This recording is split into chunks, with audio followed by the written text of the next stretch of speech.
Bonjour et bienvenue sur Une Voix qui porte pour une petite vidéo à la fin de laquelle vous aurez peut-être remis en perspective la notion d'effort.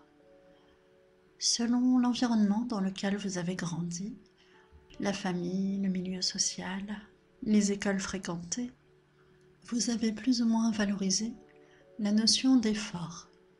D'ailleurs, il est couramment admis que plus on fait d'efforts et mieux on s'en sort en général. On nous dit « tu as du mal dans tel domaine ? Travaille, fais des efforts et tu t'amélioreras ». Et si cela est vrai pour beaucoup de choses, il y a des domaines dans lesquels cette croyance s'avère contre-productive, voire même constitue un véritable piège. Je pense par exemple aux ruminations, aux pensées obsessionnelles ou encore au sommeil. Si je vous dis de ne pas penser à cette licorne verte et de faire beaucoup d'efforts pour ne pas y penser, alors vous y penserez de plus en plus, encore et encore. Telle est la nature de l'esprit humain. L'effort est parfois inopérant. De la même manière, vous aurez beau vous préparer par tous les moyens possibles et imaginables à dormir, si vous pensez très fort au fait que vous devez dormir, qu'il faut dormir, que vous essayez d'accéder à cet état en faisant un effort, il est fort peu probable que vous y parveniez. Une métaphore que j'affectionne tout particulièrement est celle du feu, du foyer.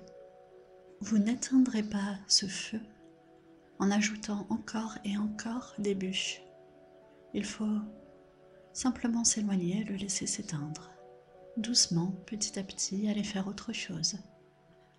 Ce n'est pas en faisant un effort que vous parviendrez au résultat escompté. On ne peut pas se forcer à arrêter de penser. Il n'y a rien de plus inopérant que d'essayer désespérément d'arrêter le flux de ses pensées. Plus on fait des efforts, plus on se force, moins on y arrive. Plus on s'énerve et plus le flux de pensée est important. Il faut accepter que dans ce cas, vouloir arrêter le flux de ses pensées, c'est comme vouloir arrêter une vague avec son corps. On finit trempé par cette eau, alors qu'il aurait suffi de s'en éloigner et la laisser couler naturellement, comme ce qu'on apprend à faire avec la méditation,